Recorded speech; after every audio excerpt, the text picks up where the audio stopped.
The first fundamental concept I want to cover is that Redux uses a single source of truth.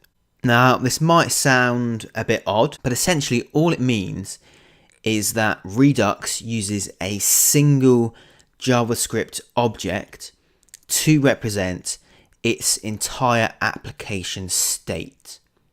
And this can often be called the state or the state tree.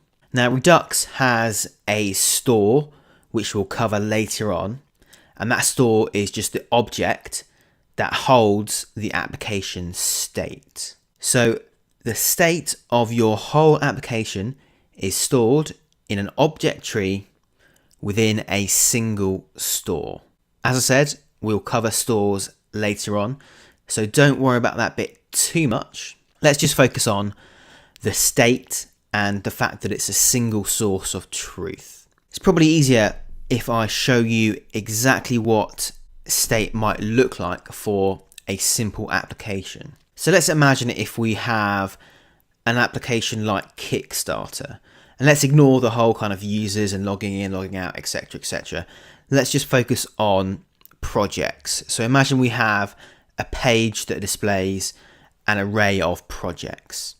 So we might represent that state as an array of objects. And that array of objects, that state, might look something like this. So an array of objects, obviously. So we might have an ID, we might have the project itself. So I don't know, mission to Mars, for example. Quite an ambitious project.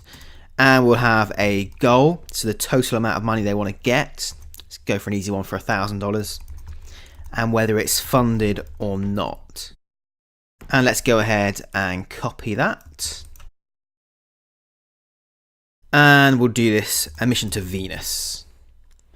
So that's an example of a simple application state. It's just an array of objects. Nice and simple.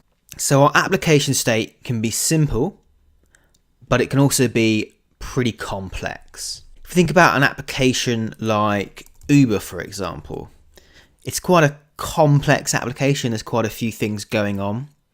So let's take the example of perhaps an Uber driver, and how might we represent a more complex state for something like that. Again, it's going to be a single object, because remember, we have a single source of truth. That's the first fundamental of Redux. So for an Uber driver, we might have a profile object. This might have the name, let's go for Bob, might have an ID of 2, an email of blah@blah.com.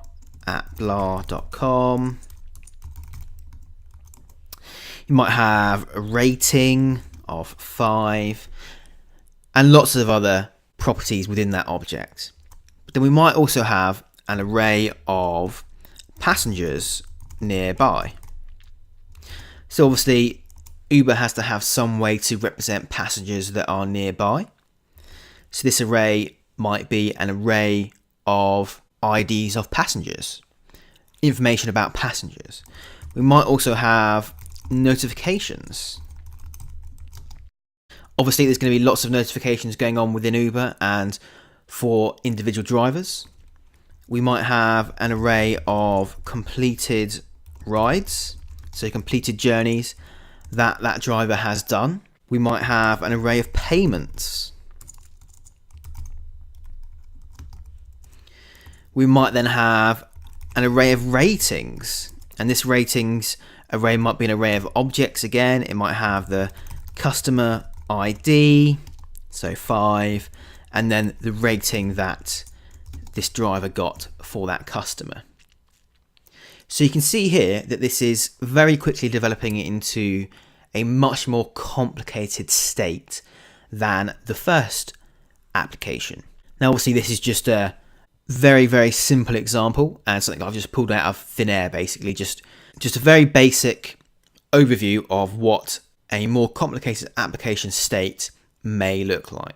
So another thing to take into account is that no matter how large our application gets, we still always represent our state as a single object. So we always have a single source of truth.